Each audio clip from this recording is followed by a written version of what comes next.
Hello friends, I am Mudassir Hamid. Welcome to Radiance Biology classes. In the last video, we discussed about innate immune system and various mechanisms of innate immune system that tend to restrict the entry of the pathogen into the human body. आज के video में हम बात करेंगे acquired immune system के different components की और ये एक्वायर्ड इम्यून सिस्टम कैसे काम करता है. Okay, so We discussed about this a little bit in the last video. मैंने आपको बताया था कि acquired immune system के पास दो important characteristic features होते हैं. The first characteristic feature is it has got the ability to differentiate between self molecules and non-self molecules, self organs and non-self organs. Non-self organ means non-self molecule means foreign body. ये foreign body के against immune response generate करेगा उसको eliminate करने के लिए, और self molecule के against कोई इम्यून रिस्पॉन्स जनरेट नहीं करेगा. अगर ये एबिलिटी इसकी लॉस हो गई तो human will develop auto immune disorders. इसका दूसरा इंपॉर्टेंट फीचर मैंने बताया था आपको, इसके पास इम्यूनोलॉजिक मेमोरी होती है. मतलब अगर कोई फॉरेन पैथोजन पहली बार आया, पहली बार ये उसको एलिमिनेट करेगा ही करेगा. This first elimination of that pathogen is known as primary response. और साथ ही साथ इस फॉरेन पैथोजन का इम्प्रिंट अपने अंदर रखेगा. मतलब इसको याद रखेगा कि फ्यूचर में अगर यही पैथोजन दोबारा आए तो दूसरे एनकाउंटर या तीसरे एनकाउंटर में ये इसी पैथोजन को तुरंत पहचान के इसके against very quick and intense immune response create करेगा एलिमिनेट करने के लिए. That quick and intense immune response after the first encounter of the pathogen in the future is known as secondary immune response. ये दो important features इसके थे, ये हमने पिछले वीडियो में आपको बता दिए. आज हम बात करेंगे acquired immune system के components की. Acquired immune system is composed of three important components. The first one is lymphocytes.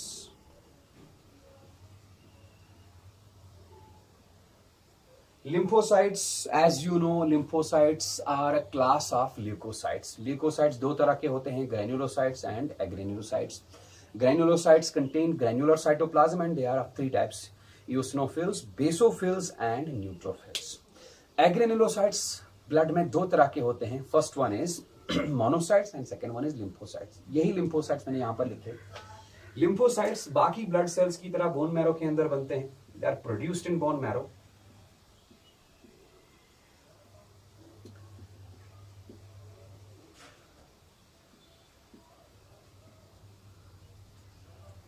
Bone marrow में बनने के बाद ये लिम्फोसाइट्स मैच्योर कहां होते हैं? On the basis of the site of maturation of these lymphocytes, they are of two types. The first one is B lymphocytes. B lymphocytes bone marrow के अंदर बनते हैं and they mature inside the bone marrow. The second type is T lymphocytes. T lymphocytes bone marrow में बनने के बाद bone marrow से escape करते हैं एंड चले जाते हैं थाइमस में, और थाइमिक एनवायरनमेंट में ये मैच्योर हो जाते हैं. राइट. सो कुल मिला के बात ये है कि लिम्फोसाइट दो तरह के होते हैं. B lymphocytes, they are formed inside bone marrow and mature in bone marrow, while as T lymphocytes are produced in bone marrow and they mature in thymus. T lymphocytes are further classified into two types. First one is helper T lymphocytes.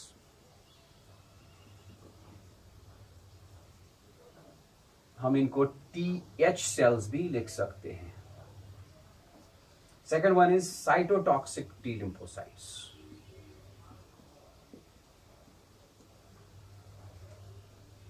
या हम TC sales भी लिख सकते हैं. ये जो helper T sales है, इनका काम क्या है? They help in the activation of B lymphocytes, ताकि बी लिम्फोसाइट्स अपना काम करें. Without the activation, B lymphocytes are unable to function. They also activate cytotoxic T lymphocytes to function. Right? मतलब cytotoxic T lymphocytes और B lymphocytes helper T lymphocyte के बगैर कुछ नहीं.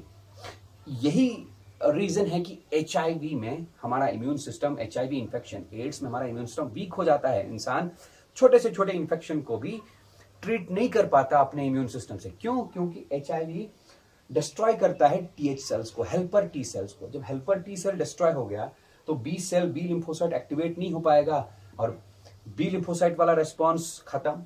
जब हेल्पर टी सेल डिस्ट्रॉय हो गया तो TC cell, cytotoxic T cell, cytotoxic T lymphocyte अपना रेस्पॉन्स नहीं दिखाएगा तो ये वाला इम्यून रेस्पॉन्स भी खत्म। That is why the immune system becomes weaker. Okay, then the second component of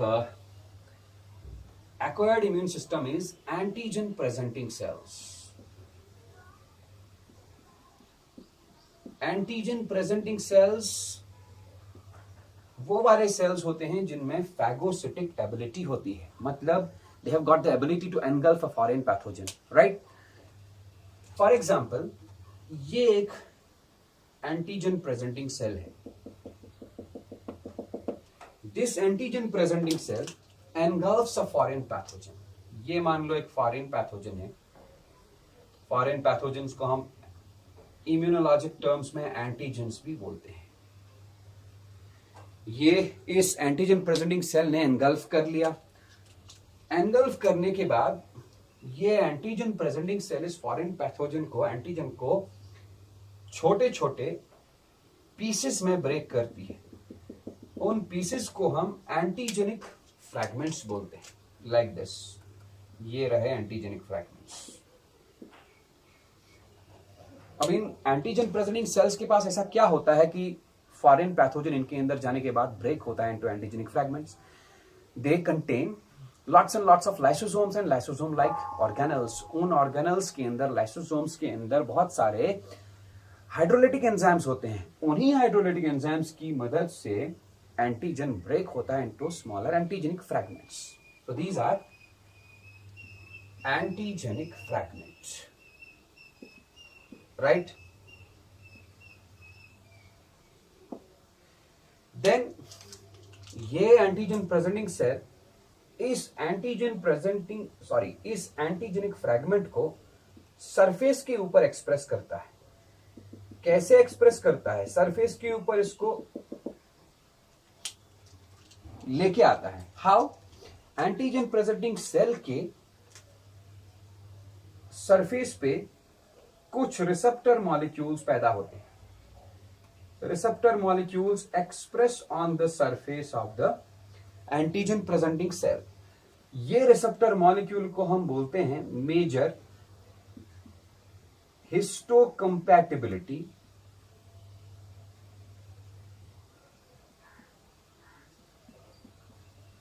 complex, right? और इसी मेजर हिस्टोकम्पैटिबिलिटी कॉम्प्लेक्स के साथ ये एंटीजेनिक फ्रैगमेंट को एक्सप्रेस करेगा like this. This red one is antigenic fragment.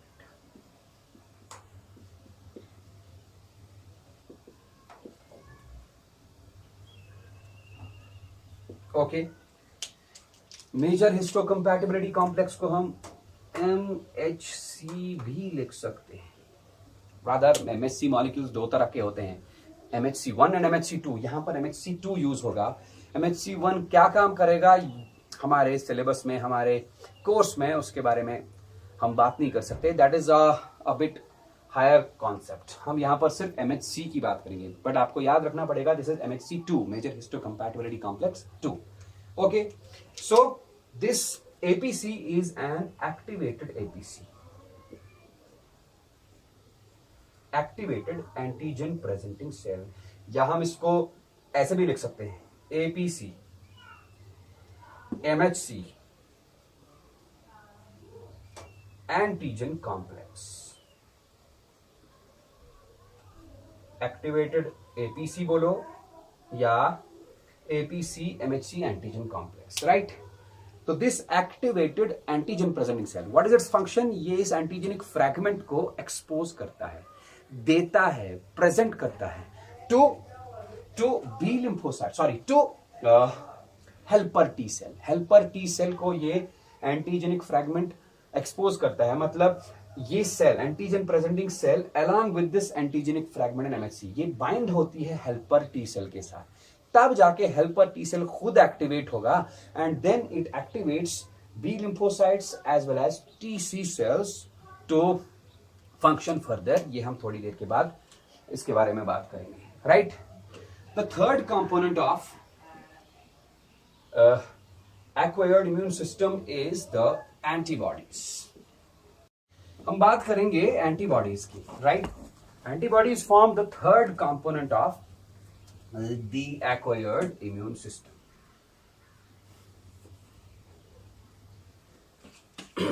हाँ जी, तो what are antibodies?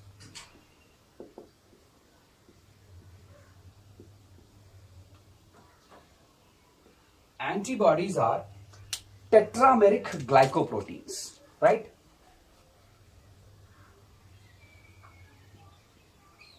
Tetrameric glycoproteins. Tetrameric का मतलब यह है कि they are composed of 4 polypeptide chains. Each antibody, हर एक एंटीबॉडी 4 पॉलीपेप्टाइड चेन्स की बनी होती है, इसलिए हमने टेट्रामेरिक लिखा।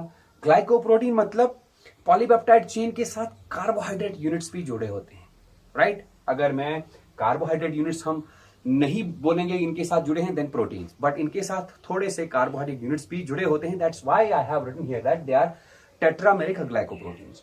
प्लस हम इनको इम्यूनोग्लोबुलिन्स भी बोल सकते हैं। Immunoglobulins, globulins are proteins, you know. Immuno इसलिए because these proteins are the components of immune system, alright. ये एंटीबॉडीज मैंने अभी कहा टेट्रामेरिक होती हैं। टेट्रामेरिक मतलब they are composed of 4 polypeptide chains. ये पॉलीपेप्टाइड चेन्स अरेंज रहती हैं in the form of a Y shaped structure. ये रहा एक पॉलीपेप्टाइड चेन, ये रहा दूसरा polypeptide chain.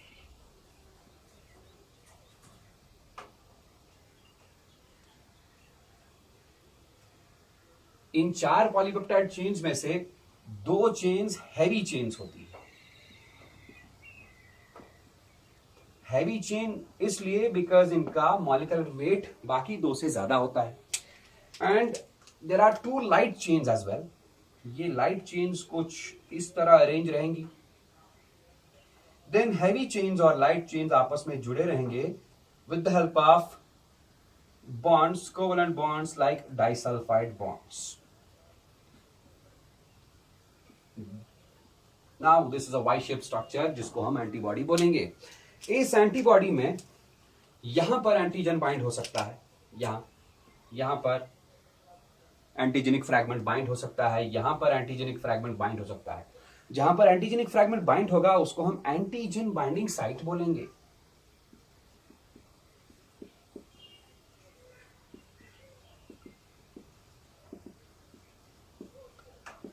Okay, clear.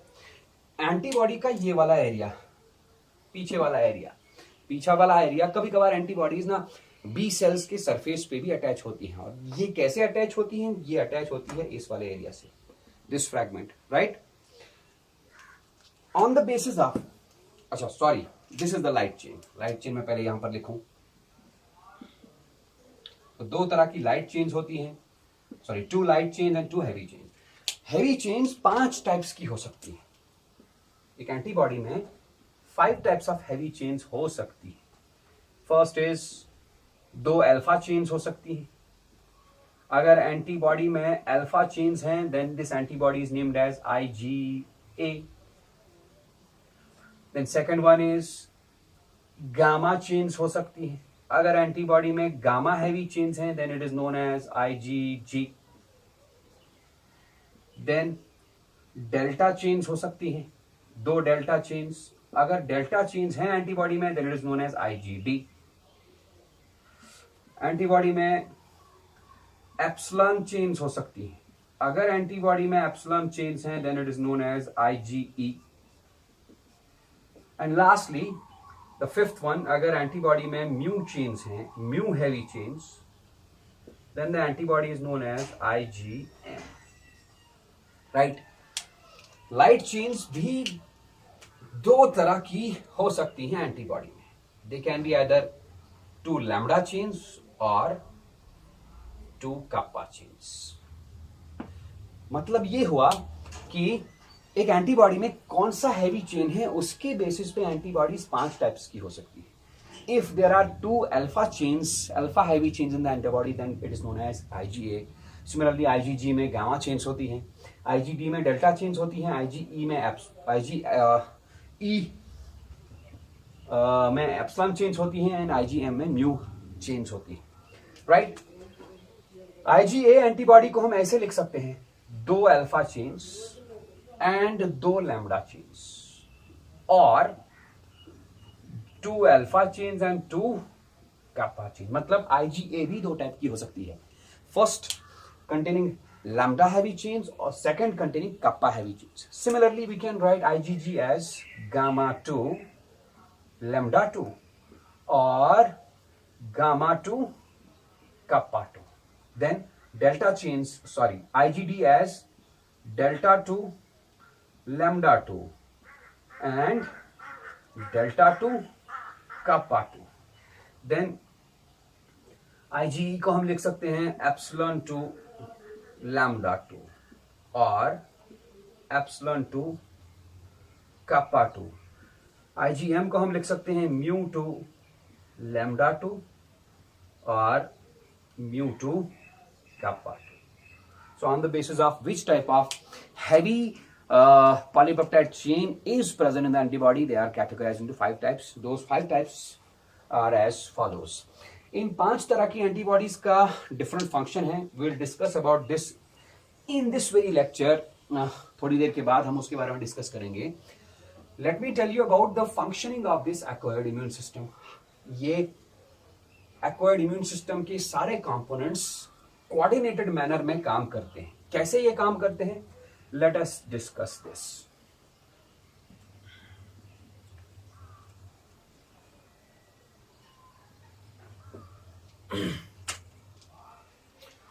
For example, यहां पर एक एंटीजन है, पैथोजन है।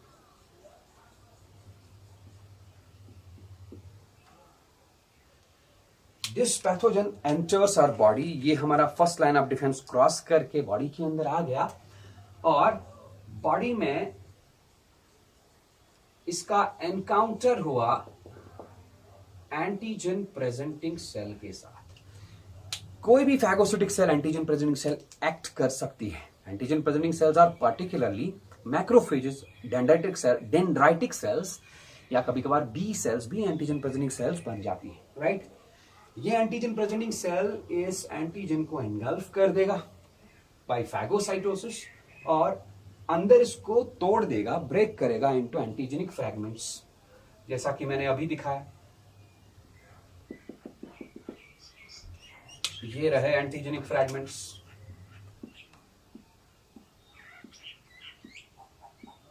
एंड लास्टली ये इन एंटीजेनिक फ्रैगमेंट्स को सरफेस के ऊपर एक्सप्रेस करेगा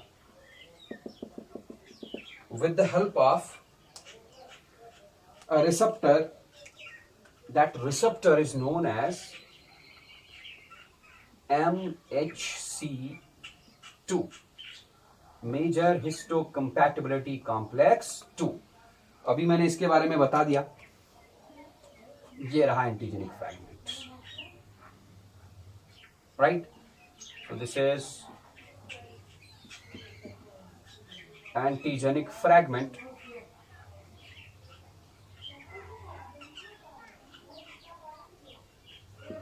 and this one is MHC2. Let it is a helper T cell. इस हेल्पर टी सेल के ऊपर भी अपना एक रिसेप्टर होगा। उस रिसेप्टर को हम टी सेल रिसेप्टर बोलते हैं, लाइक दिस।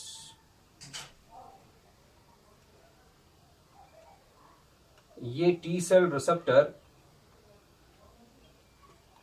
एंटीजेनिक फ्रैगमेंट के साथ बाइंड करेगा, जो कि खुद बाइंड है MHC मॉलिक्यूल के ऊपर। Due to this helper T cell, TH cell activate होने के बाद ये डिफरेंशिएट हो जाएगी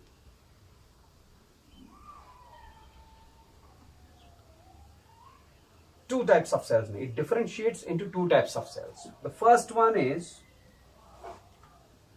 Th1 cell and the second one is Th2 cell, right?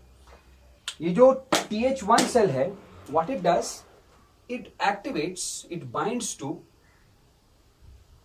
cytotoxic T lymphocyte. TC cell के साथ बाइंड होगा. TC सेल के साथ बाइंड होने के बाद TC सेल को स्टिमुलेट करेगा with the help of cytokines to differentiate into two types of cells. First one is memory T cell and second one is killer T cell.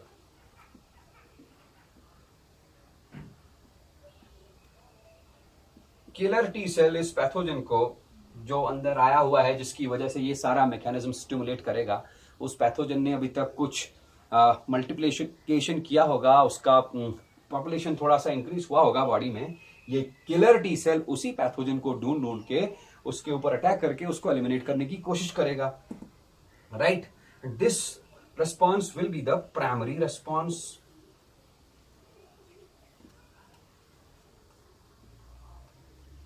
Memory T cells कुछ नहीं करेंगी, ये ऐसे ही रहेंगी. But अगर future में same antigen, बिल्कुल यही वाला एंटीजन दोबारा बॉडी में आया, तो मेमोरी टी सेल्स ऑलरेडी मौजूद है, ये उस एंटीजन को तुरंत पहचानेंगी और जल्दी से जल्दी, बहुत जल्दी उस पैथोजन के अगेंस्ट काम करके उसको एलिमिनेट करने की कोशिश करेंगी. ये वाला रेस्पॉन्स बहुत क्विक होगा, विद हाई इंटेंसिटी होगा. This response is known as secondary immune response.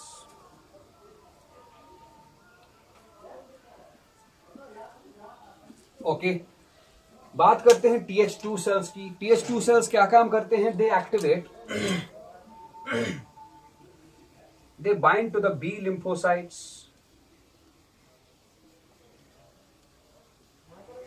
ठीक, बी लिम्फोसाइट के साथ बाइंड हुआ तो बी लिम्फोसाइट स्टिमुलेट हो गया. कैसे स्टिमुलेट होगा?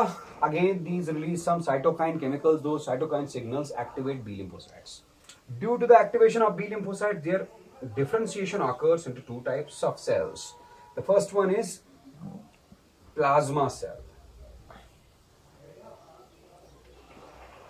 और दूसरी वाली सेल है memory B cell.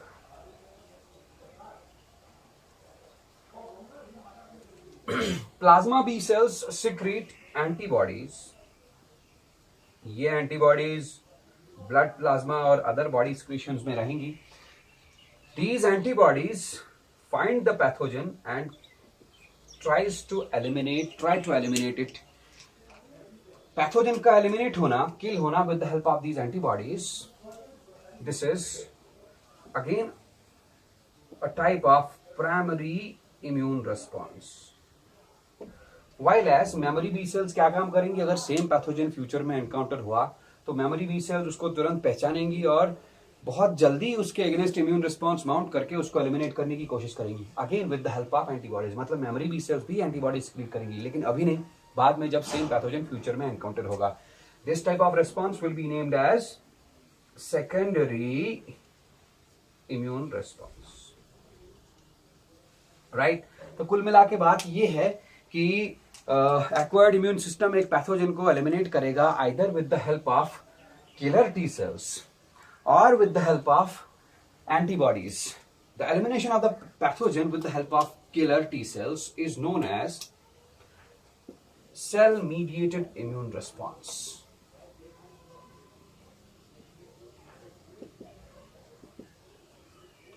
While as the elimination of the pathogen with the help of antibodies is known as humoral response. या इसको बोलते हैं एंटीबॉडी मीडिएटेड रेस्पॉन्स, राइट. एक पॉइंट में और यहां पर कहना चाहूंगा, एचआईवी इन्फेक्शन जो होगा, एड्स जो होगा, एड्स में क्या एचआईवी क्या काम करता है? एचआईवी इन सेल्स को डिस्ट्रॉय करता है.